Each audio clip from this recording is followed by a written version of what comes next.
Bom, prazer em estar com vocês de novo. Estamos aqui retornando com os nossos webinars, tá certo? Ponto importante. O Marcos, acho que o Rafael quer perguntar alguma coisa ou ele deu a mão errada aí, tá? Dá uma olhadinha pro que ele está querendo aí, ok? Bom, senhores, vamos dar continuidade então aqui nos nossos webinars. Hoje vamos falar sobre risco estratégico e emergente. Eu acho um webinar bem colocado na hora certa, porque a norma nossa do risco emergente já foi publicada, tá certo? Então isso é fundamental, ok? Para vocês poderem entender. Então esse é um ponto que nós temos que estar agora realmente trocando o nosso mindset para poder estar casando o que é o risco estratégico e o que é o risco emergente, mas de qualquer forma, tanto estratégico como o emergente, eles acabam impactando na veia os nossos objetivos e a estratégia da empresa, ok? Vamos lá então, senhores. Bom, aqui é meu currículo, vocês já conhecem, já vamos passar direto, mas um ponto primordial para vocês poderem estar na realidade, tá certo?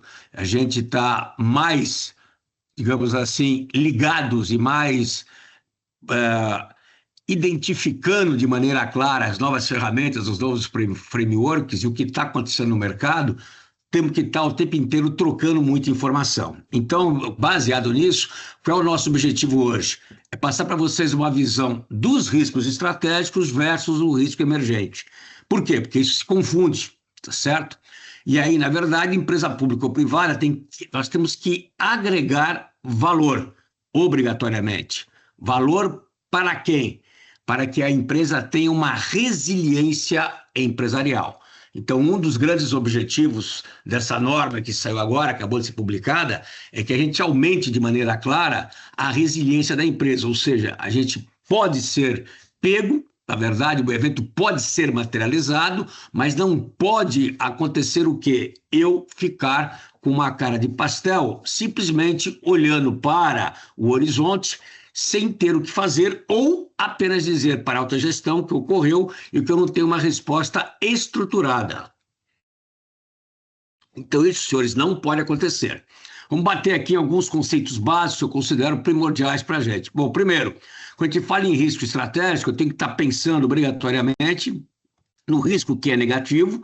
Isso aqui é um ponto importante porque grande parte das empresas, tá certo?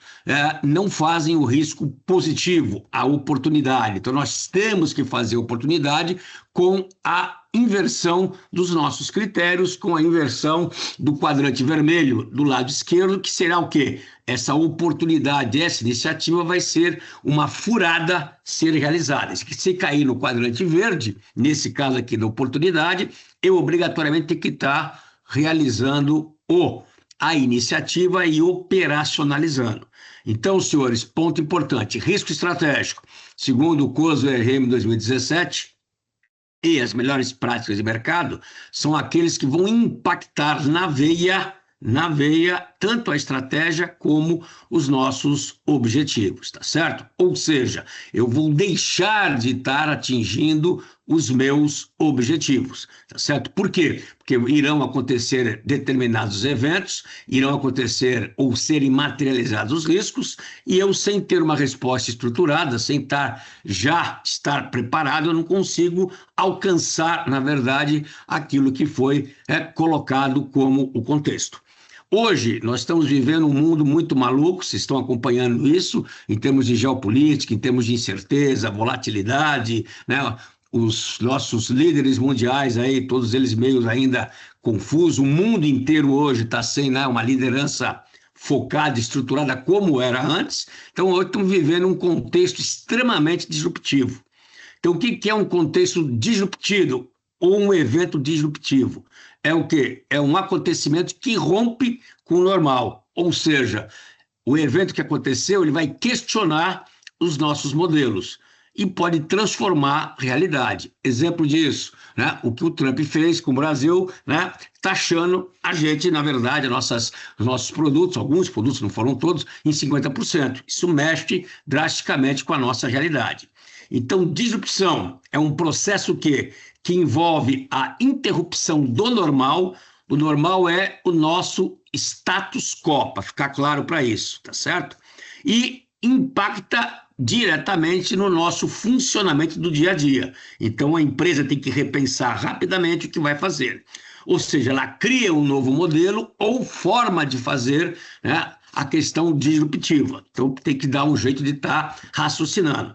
Senhores, um dos pontos fundamentais da gestão de riscos é essa. Nós temos que estar olhando para frente. Então, nesse aspecto, o cenário, né, ou os cenários prospectivos crescem estupidamente, crescem de maneira exponencial de importância.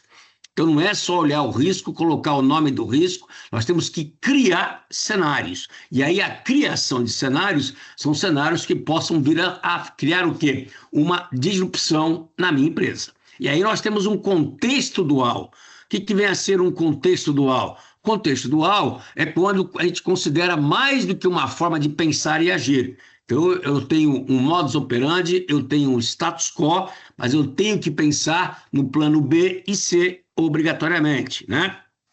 Nós temos aí o VUCA e o BANI, tá certo? Hoje vamos mostrar o NAVE aí para vocês, mas é importante vocês terem isso na nossa, né, no nosso olhar. Então, o contexto dual pode ser que eu tenha mais de um evento, positivo ou negativo, ocorrendo simultaneamente. E aí a empresa tem que ser ambidestra, tem que saber responder simultaneamente aos 2 eventos, ou aos 3 eventos, ou a um risco emergente que integrou 2 eventos e ele passa a ser complexo. Um exemplo disso que ocorreu lá atrás, em 2011, foi o Japão, quando sofreu o terremoto junto com o tsunami. E afetou, inclusive, a sua usina, tá certo, de energia atômica, tá certo? Mas eles ficaram inicialmente sem dar uma resposta. Por quê? O tsunami, junto com o terremoto, não estava no protocolo de resposta do Japão. Eles chegaram a responder mais tarde, deram uma resposta, o país é bem preparado em relação a isso, mas não estavam prontos 100%. Então, a visão hoje do risco estratégico, a visão do que nós temos que estar raciocinando, senhores, é uma missão, é uma visão da área de gestão de riscos integrada com planejamento estratégico. Integrada. Integrada é pensar junto, trabalhar junto, fato que hoje isso não existe muito nas empresas aqui do Brasil. E como que nós lidamos isso com esses riscos e crises ou com ocorrência simultânea? Então, o que é ser resiliente? Então, é importante a gente gravar bem esse termo, né? Esse conceito, né? Então, é a capacidade da empresa em absorver e adaptar em um ambiente de mudanças. Então, o ambiente de mudanças pode ser um ambiente que vai ser uma questão continuada, eu estou acompanhando de forma contínua, estou vendo que está havendo mudanças não tão disruptivas, ou pode ser, inclusive, uma questão disruptiva, mas que vai impactar o quê? O objetivo e que pode prejudicar a sobrevivência, a prosperidade dela. Isso aqui, senhor, está na norma 22.316, que é segurança e resiliência.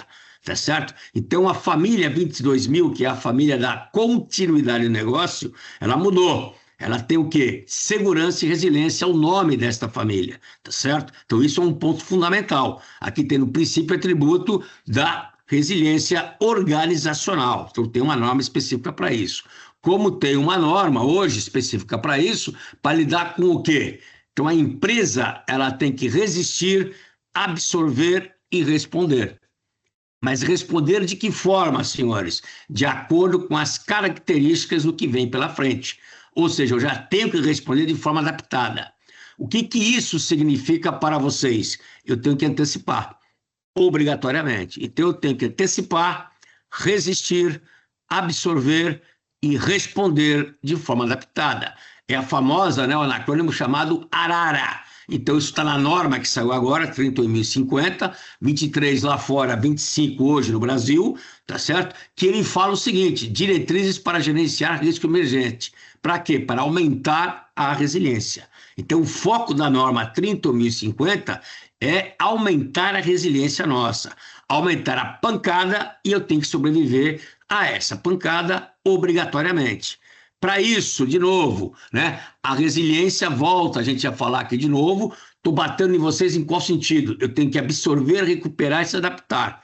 Então, eu só vou conseguir absorver, recuperar e adaptar se eu conseguir pular na frente, tá certo? E aí entra, na verdade, um ponto crucial. tem uma tensão entre você estar sendo resiliente e ágil, porque isso a gente não pode ficar confuso e não é e não poderia ser e não pode ser antagônico. Eu posso ser resiliente e posso ser ágil. Ágil é eu ter uma agilidade na estrutura organizacional. Ágil é eu estar respondendo de uma maneira rápida, já pré-determinada, com critérios selecionados. Preciso ter régua. Régua de quê? Régua de ação. Então, eu não posso, gerente, esperar a decisão do diretor. Eu já tenho que ter conversado com ele, já tenho que ter um protocolo estruturado para responder a determinados eventos. Então, o cara da ponta operacional não pode esperar uma decisão que vai subir e vai até o conselho para tomar decisão. Não existe isso mais. Eu preciso estar fazendo o processo meu rodar de uma maneira inteiramente ágil, tá certo? Para que eu possa dar uma resposta efetiva. Para isso, eu tenho algumas dimensões da resiliência. Tem 3 dimensões dela que são consideradas o tripé, a sustentação. A primeira dela é a resiliência estratégica. Ó. Eu preciso criar agilidade, então eu preciso ser ágil. A resiliência não é contra a agilidade, muito pelo contrário, tenho que ser ágil. Isso é estratégico para a empresa. Segundo, aquilo que é crítico meu, as minhas operações que são críticas, os processos que são críticos, senhores, eu preciso continuar a rodar. Então, eu tenho que fazer o BIA, o Business Impact Analysis, para quê? Para que a empresa possa estar sabendo quais são as áreas, os sistemas e as informações. É uma tríade. Então, eu preciso saber o processo, preciso saber, na verdade, as informações que tem que estar à minha disposição e os sistemas. Então, na verdade, aqui não é a TI que determina, isso aqui é a área de negócio que determina, isso é uma quebra de paradigma. E se vai custar 1 milhão, 2 milhões, 3 milhões, 10 milhões, para que tenha uma resiliência nas suas operações ou nos seus processos críticos, é uma decisão, aí sim, de diretoria / conselho. Mas é uma decisão integrada.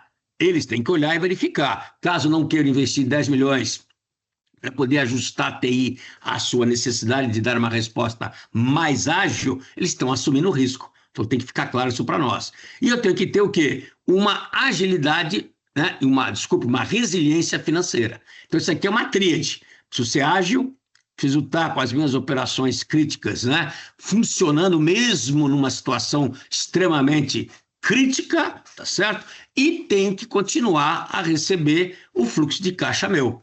Eu posso até não pagar, senhores. Então, isso é importante. Posso até não pagar, mas tenho que receber. Tá certo? Isso é fundamental. Então, é a capacidade de você manter o fluxo de caixa, né, e manter o capital, a grana, para não fluir tudo, porque você vai ter que segurar, na verdade, o processo teu, os críticos, e, ao mesmo tempo, está agilizando, está acionando, para você poder manter o quê? A empresa em pé. Quando eu falo em pé, é a operacional e é a estratégica.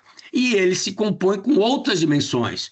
Questão reputacional, preciso ter um plano de crise para isso, se a empresa foi impactada, preciso ter uma resiliência tecnológica que tem a ver diretamente com as operações críticas aqui, obrigatoriamente, tem a ver com o meu modelo de negócio, ele tem que ser resistente, eu não posso perder o modelo, ele desmantelar na primeira disrupção que vier a acontecer. Então, vejo vocês que a área de negócio, junto com a área de gestão de risco, tem que saber isso tudo aqui. Isso daqui faz parte do processo estratégico da empresa. Tenho que ter uma resiliência organizacional. O que é organizacional? O meu organograma, as minhas, né, decisões de quem faz o que e como, pode estar num modelo mais estruturado, mais rígido ou menos rígido. Tá certo? Então, isso tem que ter uma decisão estratégica em relação a isso. E eu tenho que ter uma resiliência, o quê? Pessoal, vocês, nós temos que saber que podemos estar enfrentando uma resiliência, um impacto disruptivo, e eu preciso ter resiliência minha, pessoal. Para isso, teste de mesa e treinamento, senhores. Então, aqui entra um ponto fundamental. Para que serve um teste de mesa? Para vocês treinarem a alta gestão e a gestão. Para que tem um teste operacional? Para você treinado também. Então, essa é a grande sacada que a norma está dando. E aí eu tenho que estar imaginando que os eventos que são, ou contextos que são disruptivos, eles têm a ver com o quê? Tem a ver com interconectividade. É a segunda palavra-chave que nós temos. Então, a primeira eu falei da resiliência e a segunda eu estou falando de interconectividade, porque o risco emergente, e hoje, pela volatilidade dos nossos processos e dos nossos, né, mundo como um todo interconectado, ele simplesmente depende obrigatoriamente de junção, né, em relação aos riscos. Então, aqui, por exemplo, em 2024, era risco cyber e risco social, que eram os motrizes. Em 2025, nós temos o quê? A desaceleração econômica e a polarização social. Vejam como muda, tá certo? É isso que eu quero mostrar para vocês. Então, aquilo ali era, na verdade, né, do ano passado e esse é deste ano. Estou vendo vocês que até o plano estratégico da empresa, dependendo do segmento onde a empresa se encontra, ela tem que reduzir drasticamente a sua visão. Eu posso ter um planejamento de longo prazo, tá certo? Mas eu preciso estar renovando obrigatoriamente,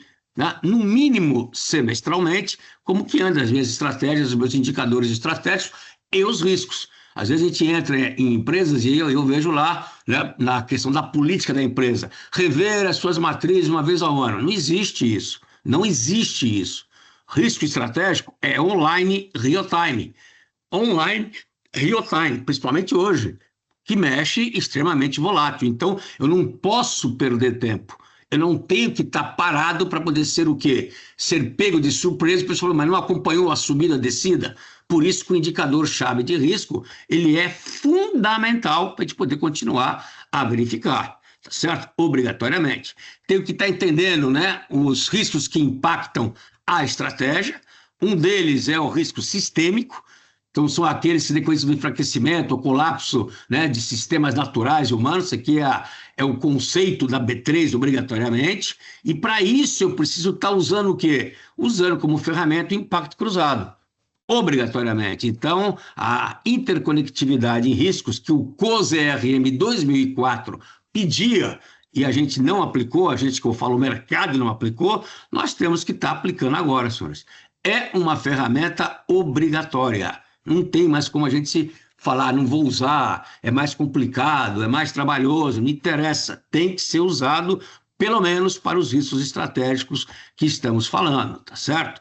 Os riscos sistêmicos, né? Eles rompem barreiras, eles rompem fronteiras, então nós temos que estar olhando tudo que poderá vir a acontecer. A interdependência e a estrutura desses fatores intervenientes. O que são fatores intervenientes? São as fontes de risco dos riscos sistêmicos, que elas são o quê? Uma relação não linear. É uma relação o quê? Exponencial, tá certo? Então eu tenho que ter essa mesma visão para poder estar trabalhando com o risco sistêmico, senhores, para evitar de vocês serem pegos, né, nós, as empresas, né, de calça na mão.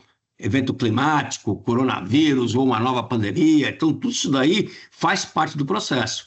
Por isso que a definição do risco, na verdade, emergente, ele bate em quê? Qual é a característica do risco emergente? Eu não tenho informação suficiente, eu não tenho dados suficientes. E aí eu tenho que verificar, né, o conhecimento e a inteligência que eu tenho em função desse, tá certo? E aí eu vou ter que correr atrás dessa informação. Por isso que no framework do risco emergente tem o ciclo de inteligência. Então, o ciclo de inteligência hoje é um processo que temos que estar implantando na área de gestão de riscos para quê? Pilotar o risco estratégico e o emergente simultaneamente, senhores. Não tem como a gente escapar disso, tá certo? Porque isso inclui mudanças das circunstâncias, das condições, tá certo? E isso significa o quê? Então, veja que interessante, né? Nós tínhamos aqui o mundo VUCA, que você já conhece, eu já falo muito nisso, tá certo? O mundo VUCA, que depois na pandemia gerou o mundo Bunny, né? O mundo VUCA é extremamente turbulento, tá certo? Obrigatoriamente. O mundo VUCA é uma incerteza caótica, é o novo normal, então nós tivemos uma disrupção com a pandemia, e isso, né, entornou o caldo de várias empresas. No mundo Bunny, eu tenho, na verdade, uma sobrevivência que eu tenho que ter. E agora, senhores, não sei se vocês sabem disso, mas já existe um mundo chamado Navi, certo? Então agora nós temos aí o VUCA, o Bunny e o Navi. O Navi vem da Ernest Young, que é a consultoria internacional que vocês conhecem, que ele fala que estamos vivendo esse mundo Navi, que é não linear, é muito acelerado, é extremamente volátil e ele é interconectado. Então, de novo, nave. Ó. Nave é não linear, é acelerado, é volátil e é interconectado, tá certo? Se eu for fazer uma comparação, na verdade, entre o mundo nave, o Bunny, na verdade, e, na verdade, o VUCA, né, a gente vai ter mais ou menos esse gráfico aqui, ó. Esse gráfico aqui mostra que o mundo nave é o pior que nós estamos vivendo hoje, tá certo? Então ele tem tipo de mudança é muito alta, né? O ritmo de transformação extremamente alto, o nível de volatilidade muito alto, interdependência muito alto e a postura lá de liderança tem que ser extremamente ágil. Esse autor aqui quem é? Esse aqui eu fiz no IA, ChatGPT. Isso aqui nós temos que verificar ainda se isso está correto, aprofundar isso daqui. Não tive tempo de aprofundar, mas eu quis mostrar para vocês, né? Se vocês aprofundarem depois, isso aqui é o que nosso amigo IA, a inteligência artificial, nos deu comparando, na verdade, os três, né, anacrônicos que são os contextos que dá do mundo VUCA, Bunny, tá certo? E o nave. Viram vocês que ele tem. Eu discordo de alguns pontos aqui em relação ao VUCA e ao Bunny. Não discordo do nave. O nave está correto, teoricamente, né, as dimensões estão, né, certas, que são muito altas em relação ao que estava acontecendo. Não sei se no mundo nave não pode chegar, por exemplo, o ritmo da transformação, por exemplo, aqui do mundo Bunny não pode encostar aqui no nave. Isso tem que ser analisado. Mas, tecnicamente falando, com a nossa ajuda da inteligência artificial, eu tenho esse tipo aqui de mudança que nós temos, ó. Então, o tipo de mudança, né, do nave é não linear. No Bunny, o pessoal fala que é frágil, não é frágil, precisa ser antifrágil, não é? Então, esse é o tipo de mudança que você tem que ter, né? Ritmo de transformação, ele fala que aqui é acelerado. Aqui ele fala que tem que ser ansioso, não é ansioso, né, pela IA. Na verdade, a gente vai ter que arrumar isso daqui, por quê? Porque não é questão de ser ansioso, eu tenho que tomar uma decisão muito rápida, tá certo? Então aqui a tomada de decisão tem que ser rápida, então eu não posso ser ansioso para não tomar certa decisão. Para vocês que a IA, e que isso é questão de colocar dessa forma, vocês poderem entender que muita gente aí, de senhores aí, usam IA e repassa isso como se fosse, na verdade, uma regra que a IA é a pessoa, é o sistema mais inteligente do mundo, e não é. Você vê que eles pegam aqui o que está escrito. Volatilidade, ó, ele fala que é não linear, por quê? Porque é exponencial. Se é exponencial, é altamente volátil, certo? Interconexão, é ambíguo. Isso é verdade. Por que interconexão? Porque eu tenho informações ambíguas. Eu tenho informações que, pela falta de definição, podem ser, inclusive, antagônicas. No Bunny é incompreensível. Não é que seja incompreensível, o mundo é incompreensível, mas a interconexão existe. E aí ele fala que é interconectado. Por que a IA faz isso? Que ele pega textos e ela pega textos do que nós pedimos para poder fazer em termos de dimensão. Então, ela não compreende, às vezes, muita coisa. Então, é isso que eu quis mostrar para vocês aqui. Postura da liderança aqui, adaptativa, emocionalmente resiliente. Ó, então, eu preciso ser resiliente, eu tenho que esperar a pancada e não posso quebrar. E aqui fala, tem que ser sistêmica e proativa. Aqui está certo. O que é sistema? Eu tenho que ter sistêmica. Eu tenho que ter um processo contínuo e pular sempre na frente. Aí está certo. Aqui eu falo que tem que ser resiliente, que é a questão do antifrágil aqui. Mas eu quis trazer isso aqui para vocês dessa forma, para mostrar que a IA é uma ferramenta que ajuda a gente a estar identificando situações, mas nós não podemos levar tudo a ferro e a fogo, certo? Isso aqui tem que ser revisto, vamos ter que fazer adaptações para que fique, na verdade, uma comparação melhor. Então, essa primeira parte aqui é do tipo de mudança, no meu ponto de vista, os três são voláteis, ó, né? Os três aqui são não lineares, do meu ponto de vista, tá certo? E a postura da liderança, né? Adaptativa, emocionalmente resiliente. O VUCA é só adaptativo, tem que estar pronto para a mudança. Aqui está certo, eu tenho que estar resiliente, eu tenho que saber, né, que, na verdade, eu não posso quebrar, então eu preciso me transformar rapidamente, mas é uma adaptação. E aqui eu preciso ter um processo contínuo e proativo, tá certo? Mas isso aqui da interconexão vai ter que ver e a volatilidade nós teremos que ver. Quis mostrar para vocês que o mundo é esse hoje, então tem mais um agora anacrônico aqui, que é o nave. Tem que estar pensando nisso, mas tanto faz VUCA, Bunny ou nave, o que eu tenho que ser? Eu preciso ter, na verdade, um processo de riscos que vá me antecipar o que eu tenho pela frente e primordialmente, vocês façam remediação, redução de impacto ou prevenção, tá certo? Como, na verdade, os eventos externos, nós não podemos gerenciá-los, nós não vamos mudar a chance dele ser ou não ser materializado, eu tenho que estar sempre mitigando a pancada que vem de fora. Sempre. Por quê? Porque vem de fora, eu não consigo, na verdade, mudar a postura minha internacional, não tem como, ou nacional. Então, eu tenho que estar tendo planos de contingência. Isso que é importante para a empresa. Tá certo? Então, a gestão de risco tem que tornar a empresa, aí sim, resiliente. E por que tem que ser resiliente? Porque como eu tenho eventos com fontes de riscos incontroláveis, principalmente, eu preciso esperar a pancada e não quebrar. Então, esse é um ponto fundamental para vocês poderem entender para o risco estratégico, tá certo? Então, no risco estratégico, eu vou olhar a ambiência externa e a interna. Tem questões da ambiência interna e tem questões da ambiência externa. Aqui entra, então, os dois ensinamentos que nós temos que estar muito por dentro hoje.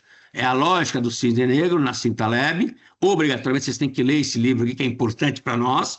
Certo? E o que a Michelle Wucker fala do rinoceronte cinza, que a gente nega que o risco está para acontecer, ou nega que esse risco vai acontecer, ou nega que o risco não vai acontecer. Isso é um erro brutal que nós cometemos. Quando eu falo nós, a empresa comete, a alta gestão comete, tá certo, senhores? Então, não podemos deixar isso ocorrer.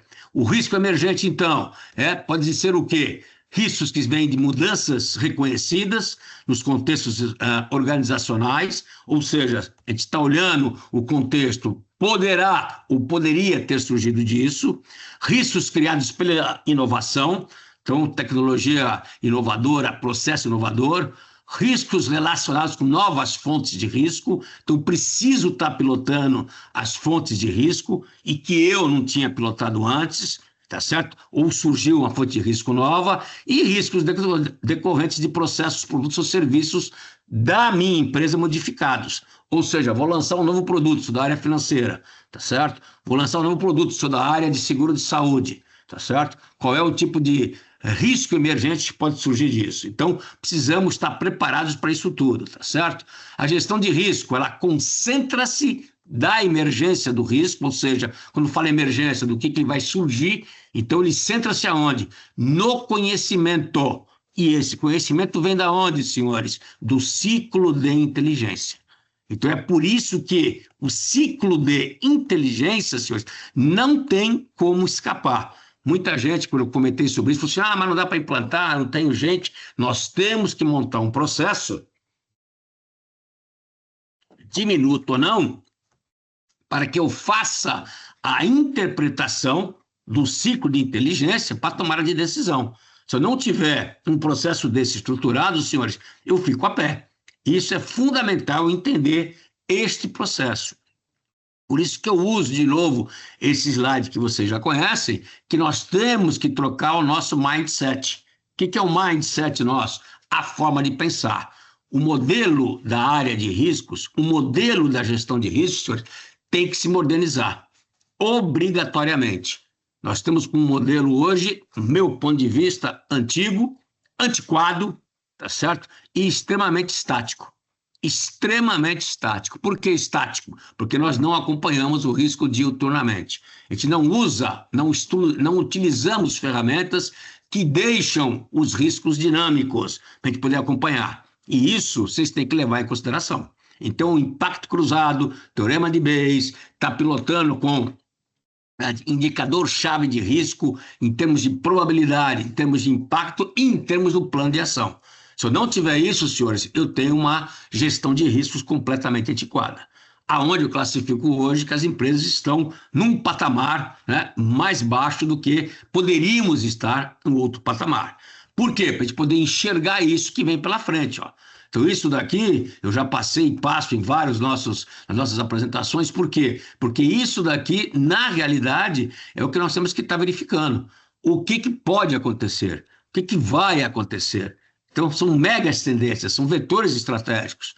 Então, eu posso ter, na verdade, uma questão de fome no Brasil, posso ter enchente no Brasil, posso ter, na verdade, uma seca muito grande, a guerra pode impactar a gente. qualquer tipo de guerra, o que está acontecendo agora com o próprio Hamas lá, né, hoje lá em Israel, por exemplo, ou Israel, né, o que está fazendo lá com a questão da Cisjordânia e a questão da faixa de Gaza, estou colocando só pontos para vocês poderem pensar. E essa é a visão que tem que ter. Quais são as consequências para a sua empresa, ou para o negócio, ou para o próprio país, que redundando no Brasil, o Brasil tendo consequências, não tem como a gente escapar. As empresas que estão aqui, obviamente, que somos nós, vamos sofrer as consequências. A própria taxa e a sobretaxa que não pegou tudo, né, já está dando, na verdade, impactos. Acompanhar aí na notícia. Em várias cidades aqui do estado de São Paulo, né, em vários tipos de segmentos, as pequenas e médias empresas que prestam serviço para as grandes já estão sofrendo isso daí, de maneira rápida e direta, tá certo? Então nós temos que olhar. Quais são os riscos, na verdade, que poderão estar impactando, né, ou deixando o Conselho mais preocupado? Então, podem sair daqui, vão sair daqui, quer dizer, eu posso ter, na verdade, fechamento de fronteira, a guerra, né, a geoeconomia pode ser impactada, segurança alimentar, o que daqui pode sair de problemas que podem impactar o meu negócio, o meu business? Então é aí que vocês têm que ter a cabeça, tá certo? Fazendo uma pesquisa também, colocando aí quais são os tops de risco que nós temos aqui com os conselhos. Peguei aqui o que as Big Four colocaram e fiz aqui uma integração, né? Isso aqui está numa ordem de prioridade. Então, a cibersegurança continua em primeiro lugar, tá certo? Então, cibersegurança é um ponto fundamental. Então, a área de riscos não pode delegar para a área, né, DTI ou barra cibernética, como queiram, a gestão de riscos dela. Vocês têm que estar em cima, né? Mudanças regulatórias e compliance. Quer dizer, o que eu, na minha empresa, com o meu negócio, posso ter mudanças que podem, na verdade, impactar de maneira massiva o meu negócio. Né? A questão climática de sustentabilidade. Quando eu falo ESG aqui, é riscos ligados ao ESG com mudanças massivas. Né? Aqui eu discordo disso, vocês já sabem disso, porque imagem e reputação é consequência, mas aqui o pessoal teme em colocar que reputação e imagem é um risco. Eu discordo. Tecnologias emergentes, por exemplo, né, disruptivas. A IA, por exemplo, o que ela pode gerar de problema ou de solução para mim, mas no nosso caso estamos vendo um problema. Risco geopolítico e conflito. Então, agora, pela primeira vez aqui, em termos de Brasil, né, saiu aqui a questão geopolítica e conflito, que está impactando. Agora, depois de quase 2 anos aí, de 3 anos de guerra aí com a Ucrânia e Israel também, em 2023, que ocorreu o problema, né, que o Hamas atacou covardemente, né, os israelenses lá, tá certo? O pessoal está preocupado agora, tardiamente, diria eu para vocês. Já devia estar desde quando estourou a guerra lá da Ucrânia, devia estar acompanhando. Cadeia de suprimento, mesma coisa. O que isso está impactando a minha cadeia de suprimento? E pior também, a taxação que poderia vir ou não em cima do Brasil, em função que nós importamos e dependemos aí da questão do fertilizante da Rússia e de outros produtos. Vamos ser taxados por causa disso? Privacidade, na verdade, e proteção de dados. Aqui no caso específico, são empresas que detêm, na verdade, informações consideradas sensíveis. Exemplo, empresas que são planos de saúde, os hospitais, as clínicas, tudo isso aqui, se vazar, pode ser um problema grave para ela. Crise de liquidez, e aí entra o 10 aqui, que para minha grande surpresa, me surpreendeu, fraudes e má conduta ética.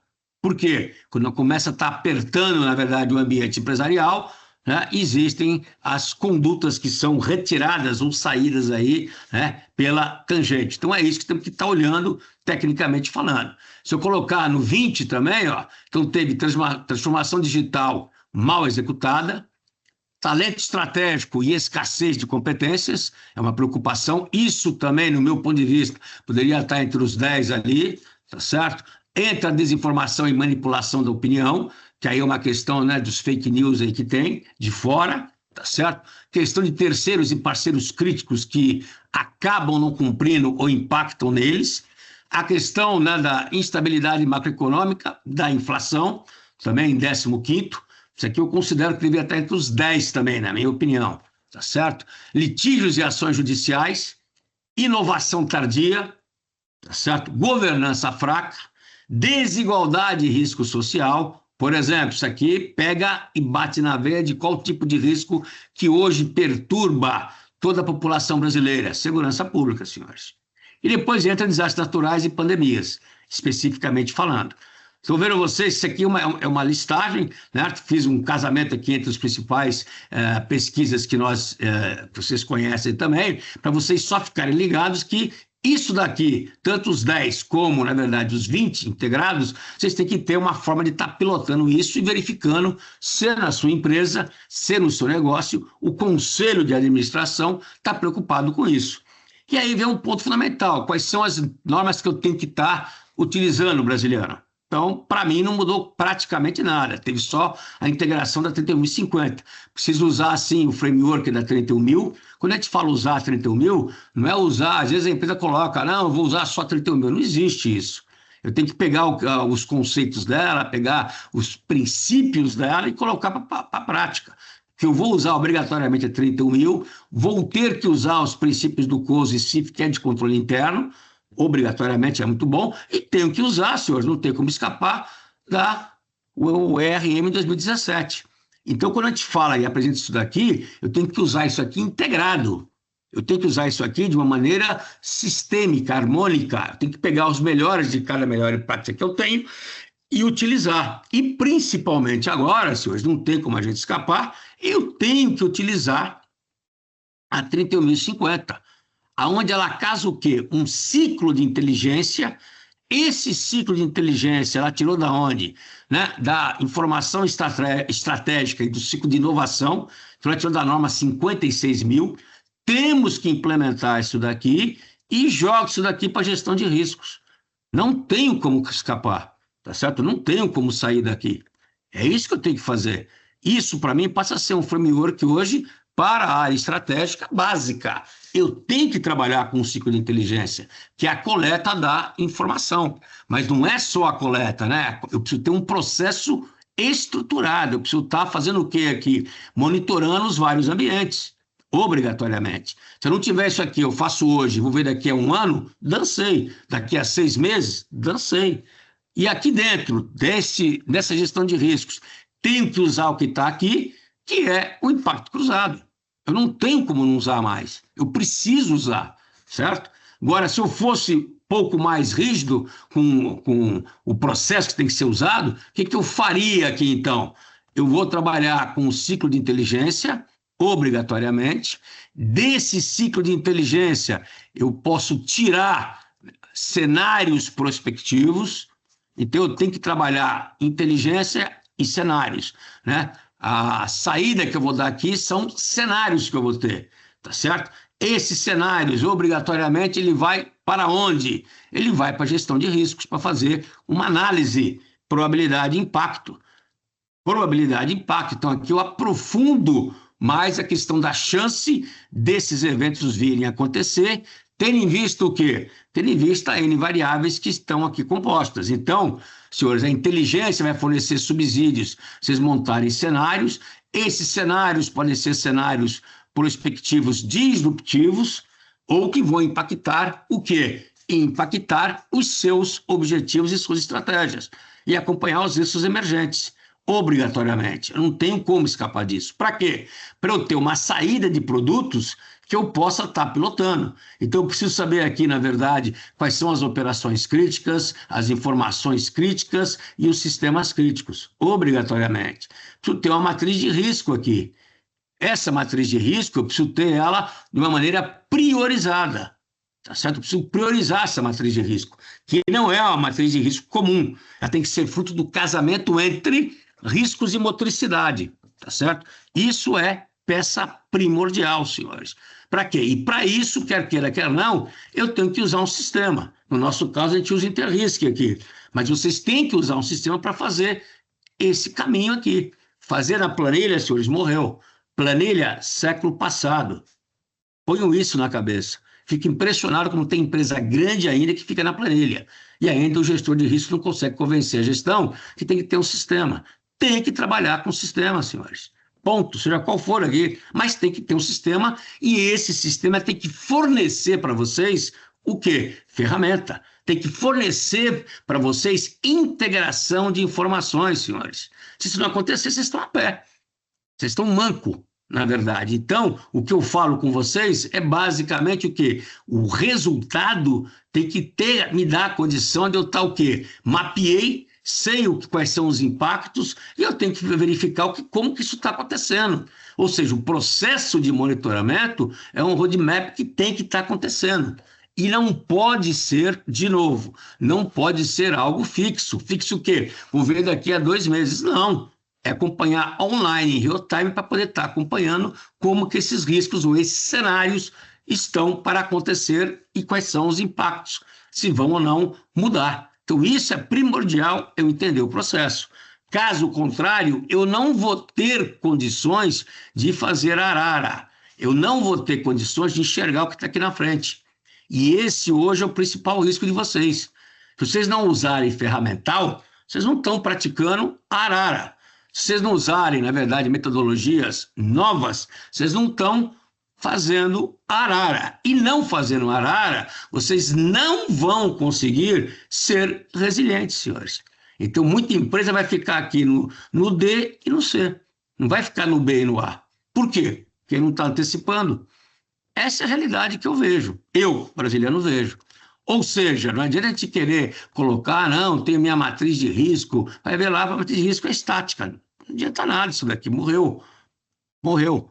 Quem daqui tinha condições de prever o que o Trump fez?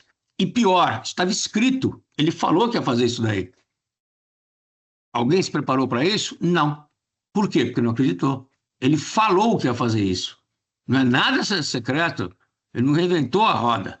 Aliás, ele falou quando começou a bater nos outros primeiro. Tá certo? Então, senhores, nós temos que estar um pouco mais ligados.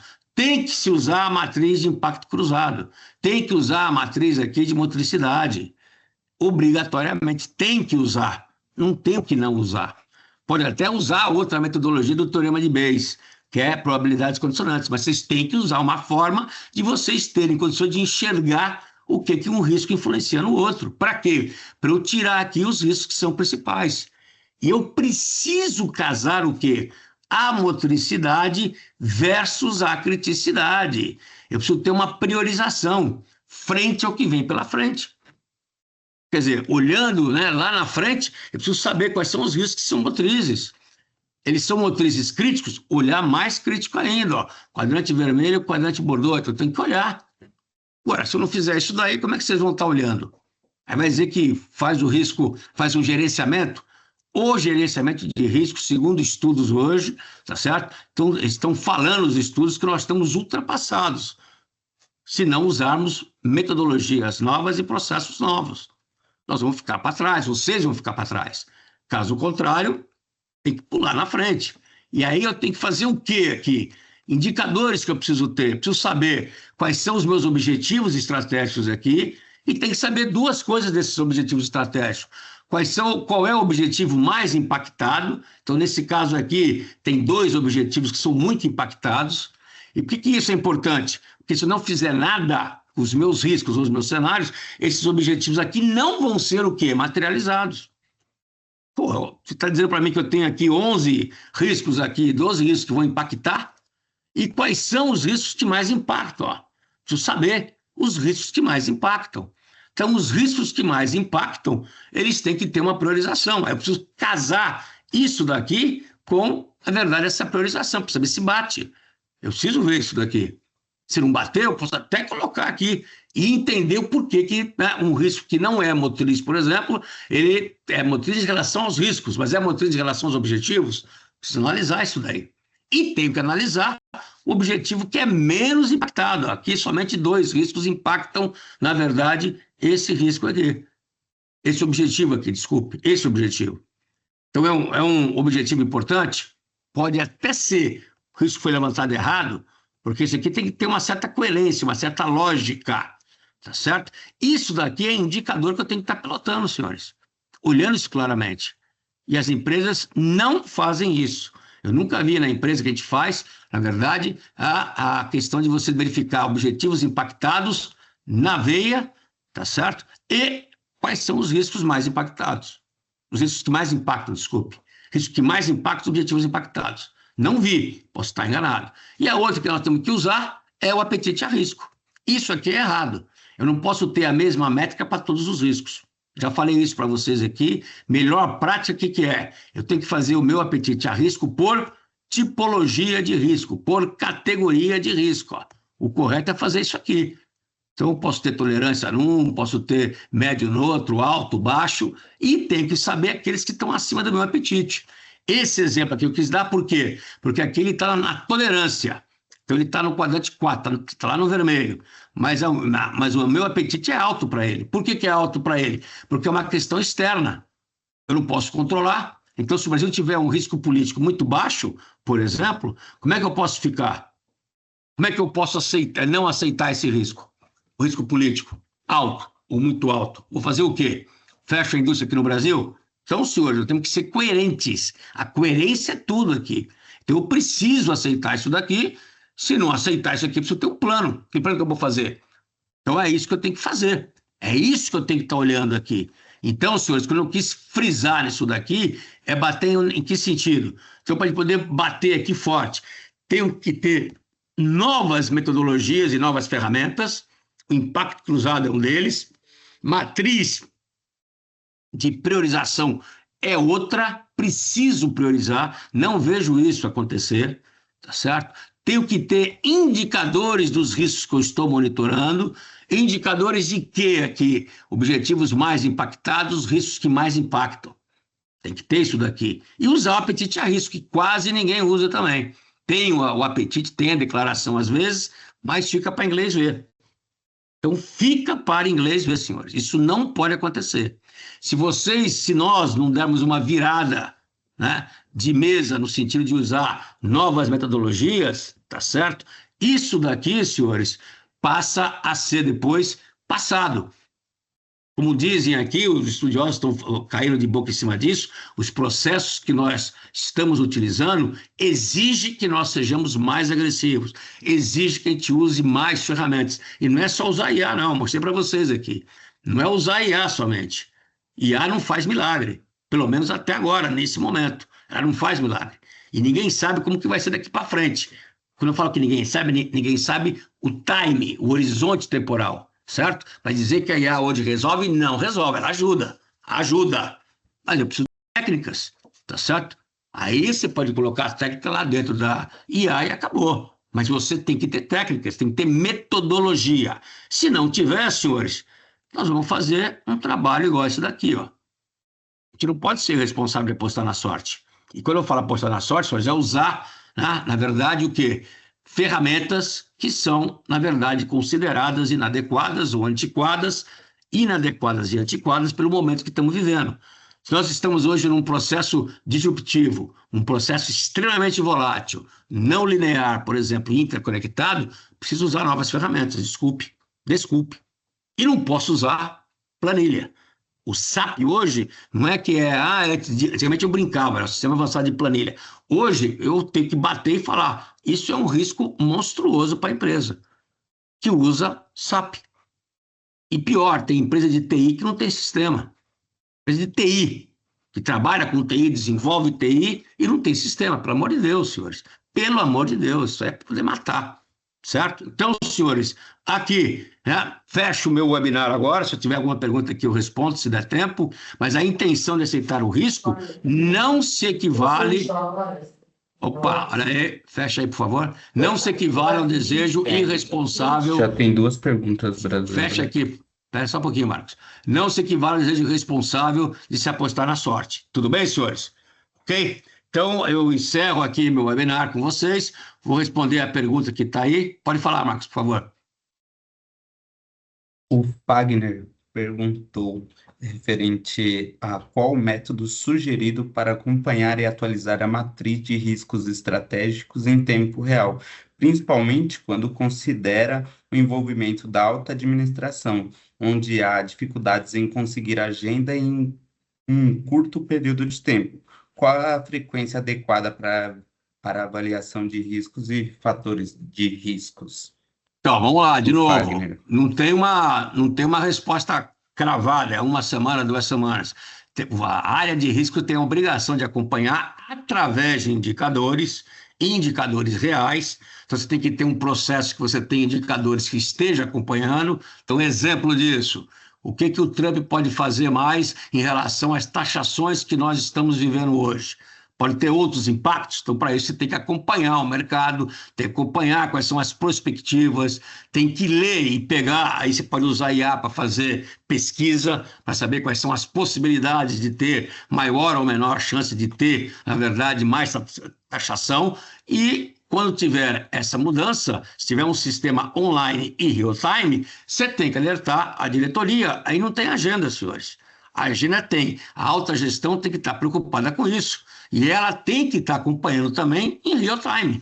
Então, os riscos que são estratégicos, os riscos que são emergentes, eles têm que acompanhar. Aliás, a diretoria, cabe à diretoria, cada diretor tem que acompanhar determinados riscos, online e real time.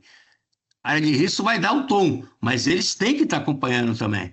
Coisa nova, eles têm que saber. Se um diretor sabe que algo pode vir a acontecer ou que ele recebeu uma informação, ele tem que alimentar isso daí. É um processo retroalimentativo, aonde a alta gestão, o conselho tem que mudar o modo de pensar também, não somos só nós.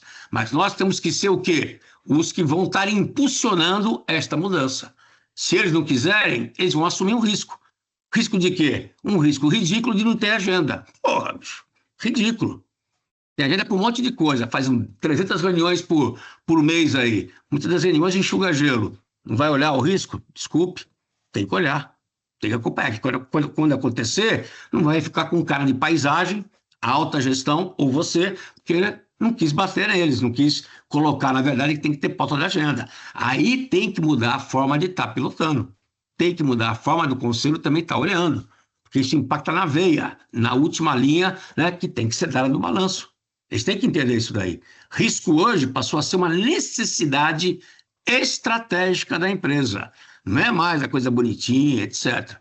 Certo? Então, o pessoal tem que acompanhar e ter essa mentalidade focada e orientada nisso. Ok? A outra? Ulisses, ele comentou aqui, perguntou: ao estudarmos a gestão de riscos da economia brasileira no momento atual, detectam um grave gargalo da falta de investimento em infraestrutura, que impedem o crescimento do Brasil. Estou correto? Correto, você está. Agora, isso é um risco do Brasil e aí temos que ver o quê? Quais são as perspectivas que nós temos em relação a isso. Então, o chinês vai continuar investindo aqui, mesmo sem essa infraestrutura, ele vai peitar o chinês para poder fazer uma parceria com o governo. Essas são as visões que você tem que ter de cenários para poder estar ajudando, certo? O Brasil hoje rema do jeito que tem que remar, e isso não pode impedir você de estar olhando o que pode vir a acontecer. Então, a falta de infraestrutura pode desanimar a ter, na verdade, investimento aqui? Na minha opinião, não. O que cria o desânimo aqui é a questão política, é a questão de você ter uma legalidade, uma segurança jurídica forte. É isso que pode impedir, né, na verdade, de ter investimentos. O restante você faz os investimentos que for necessário, porque investimento em um país exige o quê? O cara tenha grana e tenha um apetite forte para ter o retorno necessário. Ponto. Se ele sentir que isso tem uma confiança grande, tá certo? Ele acaba investindo, não tenha dúvida disso. Por isso que, às vezes, em determinados continentes, o africano é um deles, não tem muito investimento, porque é a questão da credibilidade. Essa é a realidade, nua e crua, ponto. Não tem jeito. E o Brasil tem que ter credibilidade, ele tem. Tem média, podia estar melhor? Podia. Meu ponto de vista é esse. Então, estrategicamente, essa é a visão que a empresa tem que ter, essa é a visão que vocês da área de risco têm que ter, e temos que verificar essa questão das mudanças. Um ponto importante para vocês entenderem o que eu estou falando é a questão da segurança pública hoje, que mais uma vez estamos enxugando gelo. Gelo. Tá? A solução não saiu. Tem aí o Sistema Único de Saúde de Segurança Pública, tá certo? Que não sai do papel. Enquanto não sair do papel, enquanto não tiver algo que seja concreto, senhores, a gente vai enxugar gelo, aí sim pode ter o desânimo que se o Brasil ficar um cartel, né, de facções criminosas, aí não vai ter investimento. Não vai ter investimento, pode esquecer. Que ninguém vai ser louco de investir aqui e depois ter o seu negócio doado ou ter que pagar pedágio para criminosos. Como já acontece hoje, fortemente, certo? Ok? Senhores, eu acho que o nosso tempo esgotou, tá certo? Estamos Tem aqui mais na. duas perguntinhas, se quiser responder Fala aí. depois também. O Cláudio perguntou: qual é o método mais eficaz para definir o apetite ao risco por tipologia em cenários de risco emergente, considerando a necessidade de alinhamento e a estratégia organizacional e a capacidade da resposta da empresa? Então, o método melhor que tem é o conselho de administração dar o tom, velho. Não é você que vai dar o tom. Apetite a risco é saber a ousadia da administração. Não vai fazer um suicídio, colocar metas impossíveis, mas ele vai ter que arriscar. Agora, o quanto que quer arriscar, ousadia do conselho de administração. Ponto. Tá certo? Ponto. Não tem outro método de ser. Você tem a ferramenta, se for financeira pura, tem o nível de liquidez, tanto é que o segmento, né, que é regulamentado financeiro e o da saúde, existem regras. Se atingir aquele nível de liquidez, por exemplo, você tem que colocar mais dinheiro. Então, isso aí já basta ver que você tem que acompanhar. Isso é regulamentação. Empresa que não está no mercado que não é regulamentado é o apetite da alta gestão. E eles têm que entender isso daí. Eles querem, às vezes, regra, baliza para dizer não. Português, claro, conselho de administração e alta gestão da empresa, diretoria e os diretores vão colocar o fofó na janela. Por quê? Quando assume apetite a risco. Não é você, não é o gestor. Eles têm que dar a régua. Ponto. Isso é uma condição sine qua non. Ok? Parte para outra. O Rubens comentou: temas de resiliência são reconhecidos pelos gestores como importantes, mas nem sempre encontram a prioridade e o esforço necessário para implementar e manter. A pergunta: como vender e conquistar coração das lideranças, no caso? Então, aí vem corações e mentes, né, velho? Não tem jeito. Nós temos que fazer webinar interno, vocês, tem que fazer a sensibilização. Agora, existe uma regra que é clara: é top-down. O que é top-down? Conselho, diretoria, tem que ser o patrocinador dessa ou deste processo. Patrocinador. E o patrocinador, tá certo? Tem que ser o seguinte: ou faz ou não faz. Eu aprendi isso, senhores, lá muito tempo atrás, no antigo HSBC, né, quando nós fizemos um plano de qualidade de negócio para eles, o primeiro plano que foi feito aqui no Brasil, e o presidente simplesmente falou e fez um vídeo. Eu quero ter um plano que não seja para inglês ver, porque o HSBC era um banco inglês, certo? É um banco inglês. Ele falou exatamente isso. E vamos fazer esse plano em 6 meses. E o plano foi feito em 6 meses. Por quê? Porque ou fazia ou levava paulada em cima do bônus que eles iam receber. Simples. Então, existem formas de você estar incentivando, na verdade, tá certo? Os colaboradores, tá certo? A cenoura e o nabo.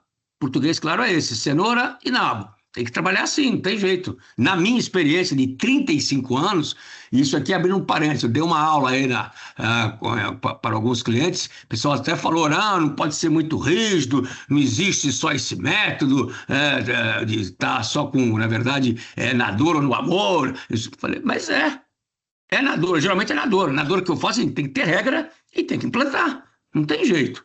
Tá certo? Não tem outro jeito, eu não vejo outro jeito. Porque no amor, vamos convencer as pessoas, vamos fazer as pessoas, vamos ver as pessoas, etc. Isso daí não rola, senhores. Não rola. Tá certo? Isso aí não rola. O que rola é o seguinte, senhores: rola vocês terem um direcionamento e terem critérios e terem indicadores que cada um tem que entregar. Ponto. Não entregou, tem que ser penalizado. Como vai ser penalizado? Mexe no bolso, mexe na promoção, não sei. Aí cada empresa tem que ver o seu. Mas na minha opinião é isso, tá? Não existe o amor, um processo mágico que vai sair. Uma coisa que eu sei que é clara, para poder finalizar aqui: se vocês não implantarem um processo que vá descentralizar a gestão de riscos, vocês vão dar um tiro no pé. Processo centralizado não funciona. Tem que ser com a primeira linha. A primeira linha tem que estar participando, tem que estar olhando. É isso que eu entendo nesses 35 anos meus de experiência aqui na área de riscos, etc. Então, senhores, tem que fazer isso daí, ok? E tem que convencer os diretores falando abertamente. Aí entra um ponto importante para a gente finalizar. Nós, da área de riscos, nós, da área de compliance, a segunda linha, temos que ter perfil para poder bater de frente. Se não bater de frente, a gente não consegue fazer nada, tá certo? É o meu modo de pensar e o meu modo de estar analisando o que acontece no mercado, tá certo? Ok, senhores, agradeço aí a boa vontade de vocês, agradeço aí a audiência e na próxima vez nós vamos estar aí falando de outros temas também polêmicos. Agradeço aí as perguntas muito bem-vindas, por sinal, tá certo? Então, na próxima vez eu falo menos e a gente debate um pouquinho mais. Forte abraço a todos, muito obrigado, hein? Ok?